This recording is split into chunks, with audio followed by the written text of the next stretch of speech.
I have turned my tubs of paint that I don't really like to use the paint out of a tub. I've turned it into squeeze bottles and, as a bonus, acrylic ink. It also saved me from having to really clean out those tubs. So I wanted to test out for a little while some house paints. They come in so many colors. They seem really vibrant and saturated, yet they're a nice fluidity. I decided to get a couple colors, and I actually, and so I wasn't as overwhelmed with the color choices, I picked them out online, and then I had my husband go to the hardware store and get them for me. I just knew in person, if I were to try to go pick, I'd get like 20 samples, and I don't have room for that. I don't need that. I wanted 3 colors that I was thinking of using for a color palette, and I kind of just hoped that what I got would work. Oh, what was it, like $8 per tube for nearly 8 ounces? And so that's really good price compared to a lot of the paints that I use. So I thought, you know what, why not? If it didn't work out, it would be okay. I could always donate it, give it away to somebody that would use it, that enjoys the color. But they're in these little tubes, these tubs. And so I need to make them a little bit more usable for myself. There's something about the tubs that feels like, oh, you're a professional artist or something. I don't know why, but I have that in my head. Yet I do not use my paints if they stay in the tub.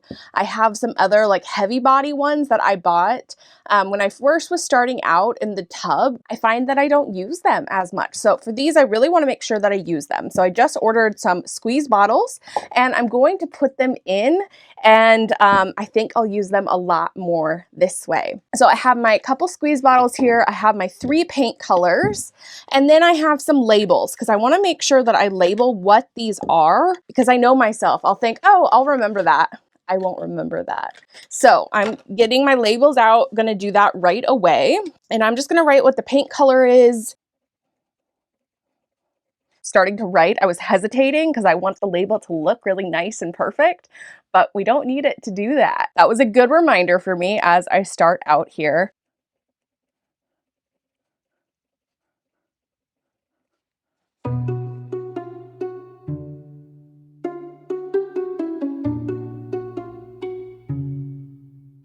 Okay, that's me telling myself I don't need to rewrite that, even though I don't know. I'm weird like that with labeling stuff. Let's see. I think I'm just going to have it go vertically. I think it's going to be easier to see.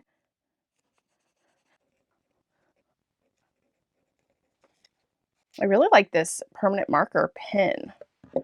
It's dual tip, so there's a thicker bullet side and then a fine point as well, but it doesn't smudge at all.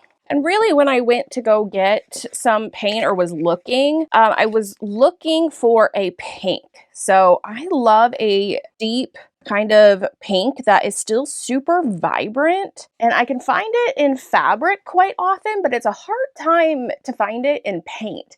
It will either look right on the tube and it will look right once it's wet, but when it dries, it either dries darker or too bubblegum pink. And so that was my mission. This is pretty close, but even this dries a bit more red than I would like. But what I have been doing is mixing it with a fluorescent pink or fluorescent magenta, and that seems to get me closer to where I want to be, because I do love the fluorescents or the neons, but I don't always want that. But oftentimes when we mix in a fluorescent with another color, it really pumps up the vibrancy. A lot of times we think of adding white to do that, but really that just makes it a different shade and lighter, not necessarily brighter. Okay, so now the key is to actually put the right paint into the right jar. And honestly, I think I'm just going to wing this. Let's see. I am going to mix this first. I just have a couple skewers. I don't know if this is necessary or not, but I know like house paint, when you go to paint it on the wall, you usually mix it up first. So we'll see how diligent I am about scraping the whole thing. But my other thought was to keep whatever remains in the tube, like doesn't come out freely in the tub. And then I can keep adding water to that and make it more fluid mixture and like use it for pouring. So we'll see how that goes. I think these lids are wide enough and this jar is not too big that I can kind of just wing it here. I thought about using a funnel or something, but These are 8-ounce squeezable bottles, and the lid opening is nice, and I'm not dealing with like a gallon of paint. So I could also just put part of this in here. If I wanted to make this even more fluid, I could add some airbrush medium and some water. Right now, I'm just going to leave it just as it is coming out of the tub.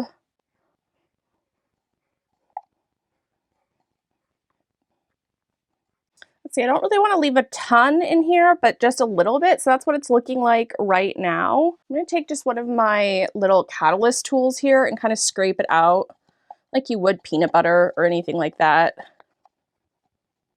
Okay, and I got quite a bit of it out. If I was trying to really scrape it all out, I definitely could spend more time doing that, but I just got the idea. I think while I have this here, this is kind of the perfect amount to try to make some acrylic inks while I'm at it.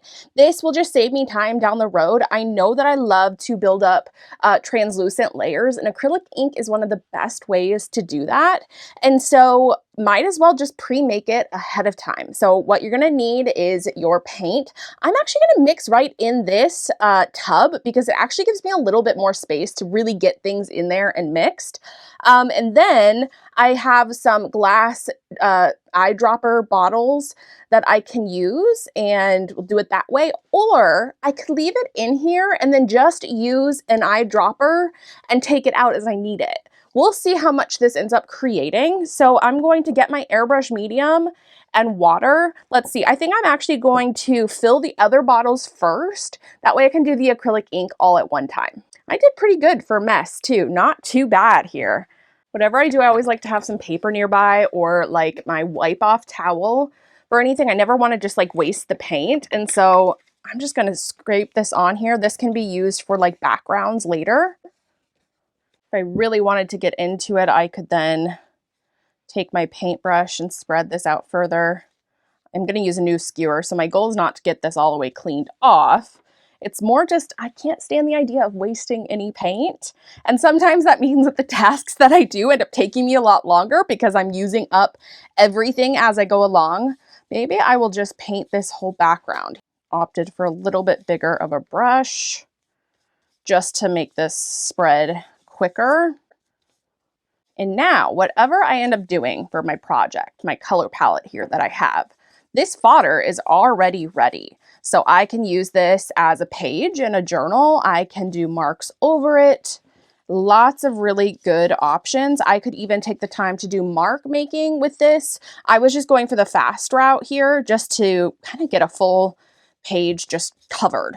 Ooh, I better put the lid on this before I forget. I cannot tell you how many times I have kind of dropped the paints, the inks, whatever. So let's test out these squeeze bottles because I have not tested them yet. Ooh, I like the way that that comes out. These are nice too because you can cut the tip down. If you have a heavier paint in here, I have not tried these with heavy body paint yet. That would be a really great thing to try. My instinct tells me that they would be too thick to go through the squeeze bottle, but you don't know. I could always add some airbrush medium to that. I often get asked why I use airbrush medium when I am making my acrylic inks. And I wish I had like a really great answer for you, or say that I've tested a bunch of different things, because I've heard different things from different people. I've heard some people mix in gloss medium. Another one was like float art or flow art, something like that.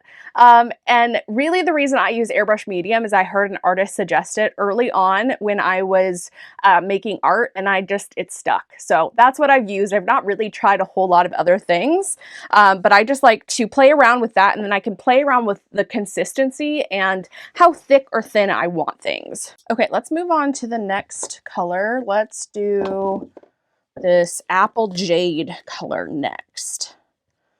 Another really pretty one.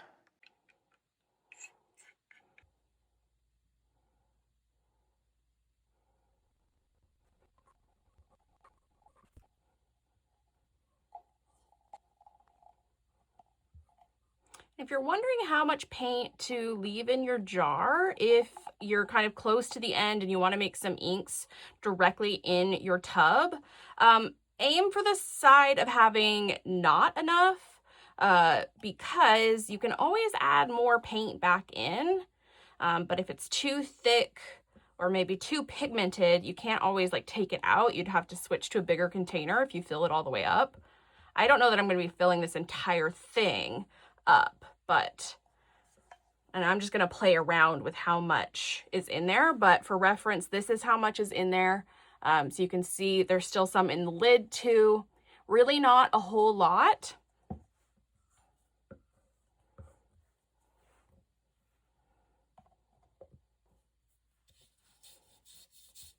And this is more what it's going to look like as an acrylic ink. So I really like how that looks.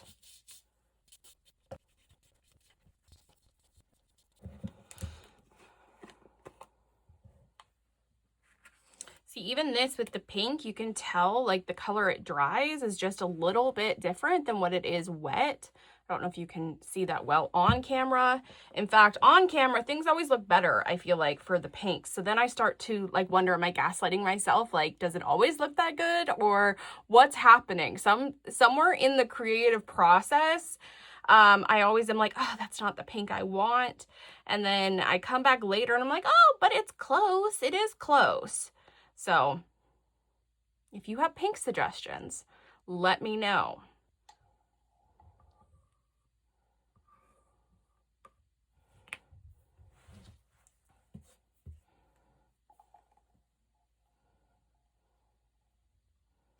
And I think for this pink, I am going to want the ink a little bit more pigmented. Let's see, I'm still going to take out the majority what's on the walls of the tub still, but I might be adding more paint back into this one. I like a really super pigmented pink, and sometimes that's the problem with the neons too, is they're quite translucent most of the time. So we'll leave that much. I am pretty pleased with how not messy that process was. I thought for sure I was gonna regret not doing a funnel or something like that.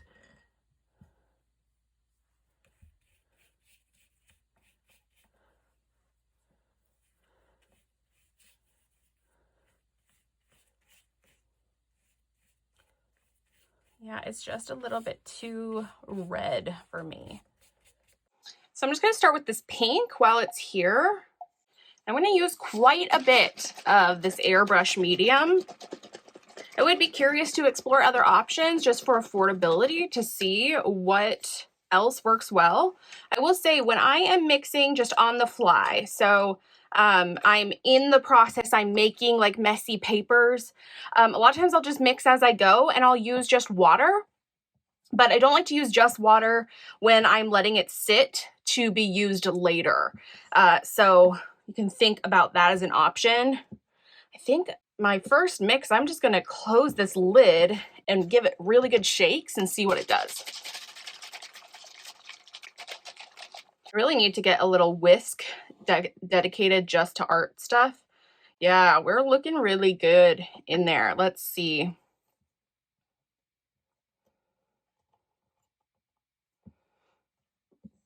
How I'm going to test if it's the right consistency for me right now is I'm going to get a little squeeze dropper, and then I can use that to test how it comes out. Okay, so you can buy these little droppers. I just got mine off of Amazon in a pack of like 100. Did not need that many, but it was super cheap, and I do reuse them. So you can tell on these ones they already have some paint in there. So I'm just going to squeeze that up and I'm just going to drip it on some paper. That's a pretty good consistency. It's still a bit thick, I think, for what I want. Another good test for me would be to then spray this with water and see how it then reacts on the page, because I may want to just leave it thicker and then add more water whenever I'm working with it, or both.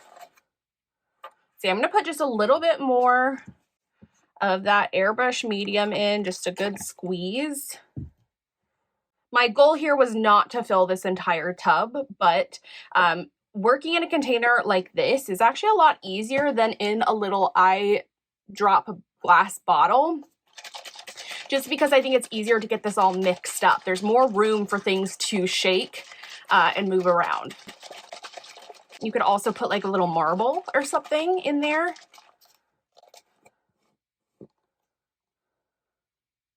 Yep, I don't think I want to add any more. Let's see.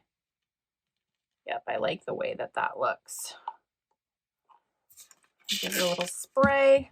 So there's really no exact science here. I just start with a little and then you can keep adding more. But I like that consistency a whole lot. I'm debating now whether I leave it in this or if I put it in a glass dropper. I'm also thinking about how it's going to fit on my paint cart. My paint cart is pretty full right now. So either way, I think it's going to take up more space than I really have. Even though this doesn't look like a lot in here, I think my glass bottles are like an ounce. And so I think this is more than that since this container is 7.25. You know what? I'm just going to keep it easy for myself right now. I can tell I'm having a hard time making a decision. And I always think a decision has to be like permanent. Well, I don't really think that. My brain likes to tell me that. And so, you know what? I'm just going to go with how it is right now. I can always transfer it later. So I could even write something on this like acrylic ink or airbrush medium added, whatever is going to help you remember what is in there. Because again, I think I'm always going to remember and then I never do later on. I was going to write airbrush medium and then I started to write acrylic. So I guess I'm going to write acrylic. And then I totally had a like brain fart on, am I actually spelling this right? So I just wrote acrylic ink on top.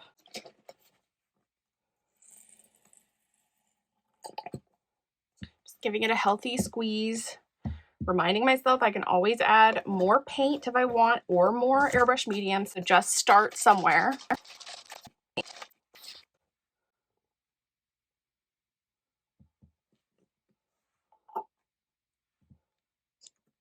Yeah.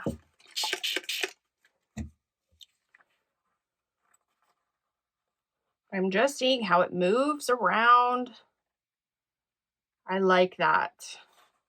I could definitely add more if I wanted to, but I want to leave it to have the ability to go a little bit more opaque if I want. I tend to spray a lot of water when I do papers like this, and so I know that it's going to get more fluid over time. In fact, I'm not even adding water into these right now. I've decided. I think they'll separate either way, but I think it separates less and has a harder time remixing when it's mainly the airbrush medium instead of like mixing up a whole bottle with just water. I think this works a little bit better.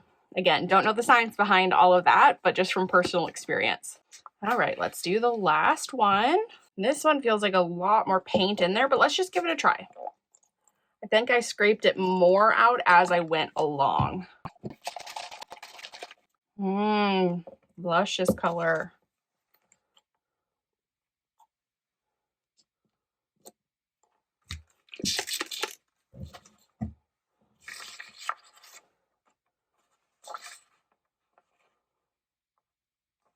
Honestly, pretty happy with those results. I think it needs to be mixed a bit more. I could also just take this and pour if I wanted to, but I like to use that spray method.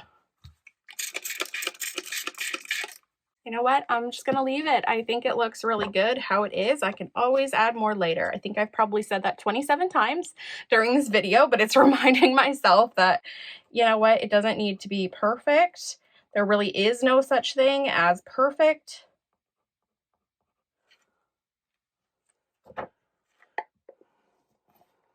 Perfect. So now I have turned my tubs of paint that I don't really like to use the paint out of a tub.